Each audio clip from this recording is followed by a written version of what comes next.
Okay, apologies again. My camera stopped after I had totally completed the project. So, I had to pull some of it apart and we'll pick up where we left off. So, the other page that I wanted to show you, a way to add pockets. Sorry, I've already put it together. Had to disassemble my journal so I can show you how to do this. This one, I wanted pockets to fold up. So, I let me get my pieces here. So I wanted to have pockets down at the bottom, similar to the inside of the card, but using the paper. So for that one, this is how the page would end up, right? Again, I used a coffee dyed pattern paper. I decided which way I wanted to be up on the pages and on the inside how the pocket would look. So for this, the end height is 6.5 inches, but I want to be able to fold paper up to make the pocket. So that is normally here in the United States, 8.5 by 11 is a normal paper size. So I didn't cut any of the height off. I only cut the length. So I cut the length at 8.5, which left, I'm sorry, 8 3/4, which left the extra 8.5 inches in length. Okay. And the easy way, again, you can either measure the 2-inch difference and fold up.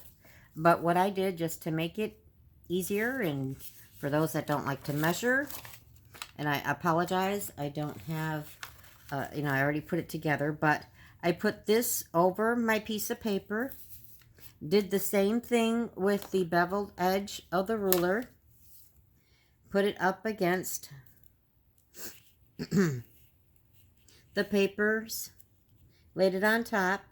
Again, pretend that extra 2.5 inches is here. Put this to the edge of the page.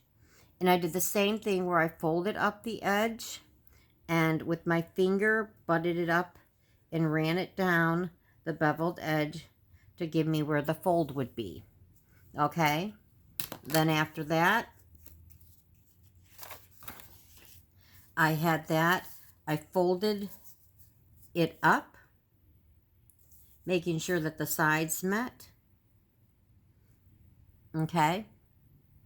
And then I made sure I creased this real good and used my bone folder. Okay? And then, of course, folded that over, had my two edges meet just like a regular page, like so. And did the same thing, came up the middle, creased to the side, used my bone folder, and burnished that real good. Now, the only thing with it was, I looked at it and thought, well, that's not really that deep of a pocket. It's only 2.5 inches, right? Well, this is where, like, those extra scrap pieces come in handy. So, what I did was, I thought, well, I want to extend that pocket up a bit. So there's two ways I could have done it. I could have just added, this is glued down now, so it's hard to show you, but add this piece behind it and just have it be decorative and have it be one pocket. Or I thought, oh, wait, I can have two pockets there now. Put a smaller tag in the front and a bigger tag or journal card in the back pocket. So that's what I decided to do. So in order to do that, I took this, which was open, and then I laid this over it. And I figured, I kind of figured how I didn't want the pocket too high. So it was about 1 inch, I thought, would be a good addition or height for the second pocket. So imagine this being folded out. This would be the edge. I went and laid this so it would be 1 inch over. And again, you always make sure that if you're using your lines on your mat, this is straight. And like I always go over, right, like I said, and then trim it so it's not short coming up. And then I go to the 1 inch mark here. Okay? And that's where it would be. All right? Then I'm going to lift this up, and I would glue. So this goes about 1.25 inches deep, right? So I would glue 1 inch to 1.25 inch line there with the art glitter glue. Put this down, glue it, then lift this part up, go to the middle fold line, do that. I can tell by the paper where it's at here. Glue from there to the base, adhere that down, and then again keeping everything in place. Come over here and glue that here and put that down. Okay? Now again, this part would be folded opens. So, oh, what I wanted to say before doing that, if you want the thumb holes, punch those out before you add this extra piece on. And again, that's really easy to do using your center ruler. We know that this is 4 3/8 across, right? So that means it's going to be a really kind of odd number. It's going to be, it's 8 3/4 across. So you got 8 is 4, and then the 3/4 is kind of hard to divide. So anyway, that's where these rulers come in real nice, right? So I know it's going to be roughly 2 1/8, a little over 2 1/8 on each side. Mark the center there. Again, using the fold line in this edge. It's going to be a little over 2 1/8. Mark your center and then punch those out. And then make sure you ink all that up. Okay, and I inked all the way around the edges again, just because when I cut it, I lost some of the nice edging, or it was from the coffee dye there. So I wanted it to be cohesive all the way around, including here. So, excuse me, I inked all that up, okay? So that way when you attach this onto here, you don't have to then, if you do forget, you can put your punch through there. It's just a little bit harder. So again, at this point, it's not glued up. It's just this piece is glued to this piece, okay?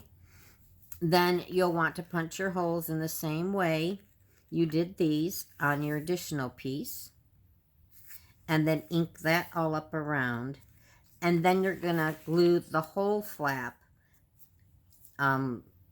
which I do on the flap side, right, rather than the paper, so I know exactly how long to make it. Glue here in the center, on the other side. Then I fold it up, and then I press it down to make sure it's all glued down. Okay? You can see I've already, like I said, I had to take it apart because, again, technical issues. It stopped on me. So that's it for the pages, and then I just kind of randomly put them in an order between the dyed colored paper and then my coffee dyed sheets. And of course I wanted this one in the middle. So if you're using a card like I showed before, where it has sentiments on both sides and you don't really have room for pockets or don't want to cover that up, there's some options on how to make pockets. Of course, you can always just take a piece of scrap and actually just glue it on to a page anywhere and do that, because you need a minimum of 2 pockets. Okay? So those are your options there. I'm going to try and talk as fast before I have any more technical issues and have to re-record something. All right. So now I want to make sure I'm going to put my papers and put them into the spine. I'm going to bind them. This is my signature. This is called a signature, which is a group of papers that you're going to sew into your book cover. Okay? So I always make sure that they're stacked real good down. and this way, okay? Now, this is a small journal. The papers are pretty thin, so I don't have much of a difference. But if you're using thicker, especially the double-sided pattern paper, if it's the thinner one-sided, it's not, it's going to be like, you know, regular paper. It's not too bad.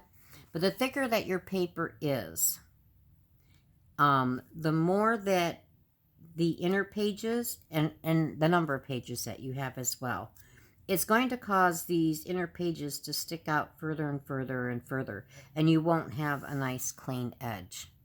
Okay, so I would cut all my pages first to make sure that, and stack them how you want them. That way, if you need to do any trimming, you can do it then. If you start decorating first, and then you find, oh, I have to trim my pages back so that they're all even, you're going to be cutting into your lace or your pockets like this. You'd cut the whole bottom off, which you could re-glue with glue and seal it back up. But like even these pockets, you could re-glue them, but then your holes aren't going to be centered. So just something to be aware of for down the road. For this project, you shouldn't have too much of a problem unless you're using really thick, really good paper, Graphic 45, those kind of things. They're a lot thicker, okay? But again, for this and the greeting card, there's no spine. So you really don't have a lot of room. Side stick with the thinner papers. Okay. So I know that they're stuck together, or I'm sorry, stacked together real well. And what I want to do, which I had inked up a little bit so you could see the spine better. I apologize for the holes already being there, but like I said, I'd gotten all the way through the project and found again that I got cut off. So what you want to do is line up to the fold in the card, which I inked just so it was a little bit easier to see, especially on camera. And you want to center your line of your signature fold up with that same card fold, okay? Another way to do it is kind of like do this and butt it up against there.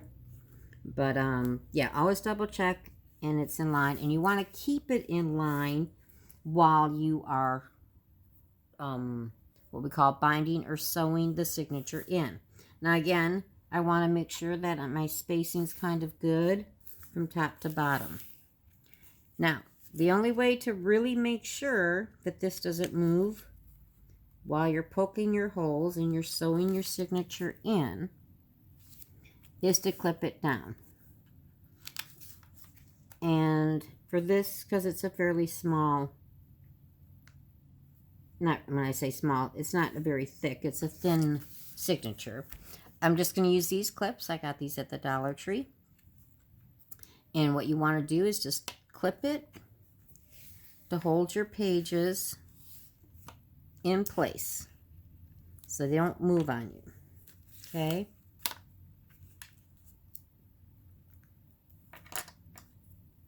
Now for something as lightweight as this, you can use to poke your holes. You can use, I don't know if any of you have this. It was especially big during scrapbooking, card making, for brads. This is you could poke your hole with, and this you then would open up the prongs of the brad and then rock it back and forth